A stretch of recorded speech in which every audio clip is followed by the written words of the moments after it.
Hello everyone, Drum Tech Kenny Sharretts here. I'll talk to you about putting this beautiful SJC acrylic drum set and putting some hydraulic glass heads on it from Evans. You know, one of the things I like about using these hydraulic glass heads on these acrylic shells is you kind of don't need any muffling. The hydraulics do it for you, so you get a lot of attack, a lot of power, but still a nice warm sound out of these acrylic shells naturally.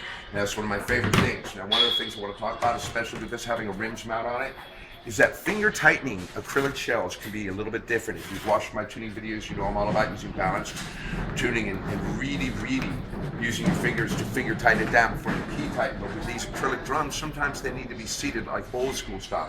You need to really make sure those hoops are right on the drum, because once you create the bond, once you create this tub that is the acrylic shell, you get it balanced, it stays, man. It doesn't go out of tune. It rocks and socks for a long time. So what I want to point out here is that also with the hydraulics, you don't get any ringing tone when you do the finger tightness. You get a flat bop.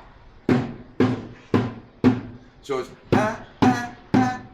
you have to really listen for that one that's down. Now I can't finger tighten that barely anymore. So again, much like I do with the wood drums, a little pressure on the hoop, still doesn't have any. So this is where the acrylic drum, where it's actually not a natural fiber, kind of got to work with it a little. So I'm going to take this drum cube and just get a little bit on it. I mean, just a smidge.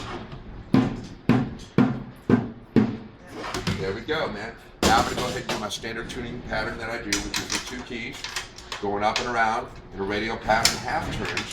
What I'm going to show you is that every once in a while you'll find that a lug setting, which was very tense and balanced with all the others, will skate out on you. In an acrylic drum, kind of slinks into position. You got to work with the balancing of the shell. So let's check it out. All right, now, and that was the point I was pointing out, is that this lug that actually sounded high when I was doing my initial tap test is really low. So I brought it back up in pitch. And now these two are actually a hair bit high. So again, the finger tightening system on this works, but you really have to pay attention to that first balance you put on an acrylic drum, because again, like I said, it slinks into position, it can skate out on you. So I'm going to go ahead and do another round of these. She's feeling pretty balanced. I'm loving it.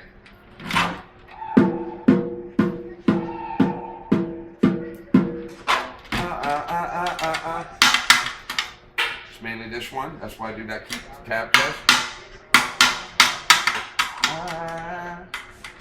And now we're going to let this drum head stretch for a little bit, and I'm going to show you some tips when you come back down to look for ways that the drum is telling you, balance me better. All right, now I've got the pitching position in Dallas, here in Dallas at American Airlines Center, and I'm getting ready to tune the head down. I want to talk about a couple of things. Now, when I have this all tuned up, we have these that have stretched out a little bit more than the others, so I want to bring them up. You always want to rebalance before you go down. And as we go down, what you will find is a lot of times lugs that seemed like they were balanced become unbalanced, because the acrylic shell's just got its own vibe to it. Like right now, I can feel that these are a lot looser than the others, so let's check it out. So while they were high in pitch earlier, I got to bring them back up, because the balancing of the acrylic shell is a little bit more, it's more temperamental than a wood shell. You got to give it a little extra love, all right?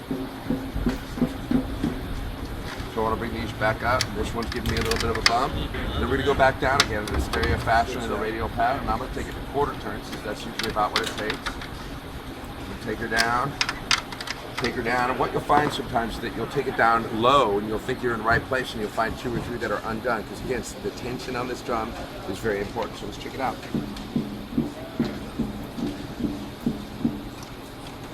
We have one loose one here. Again, this was all balanced with all the others. A little high, a little high.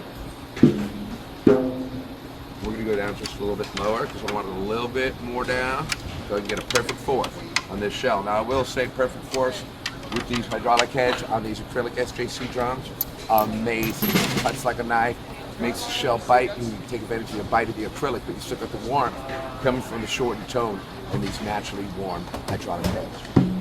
We're going to go up just a little.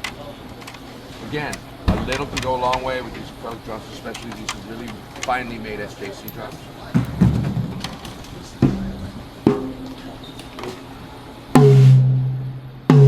Lots of attack, but still warm sounding and ready to go. Again, with your acrylic drums, make sure you do a lot of balancing. She can hide on you in little places that you wouldn't expect to be untense. They sound right, but they're actually a lot looser. Take the time to balance, and your acrylic drum will sing. Talk to you soon on the next video.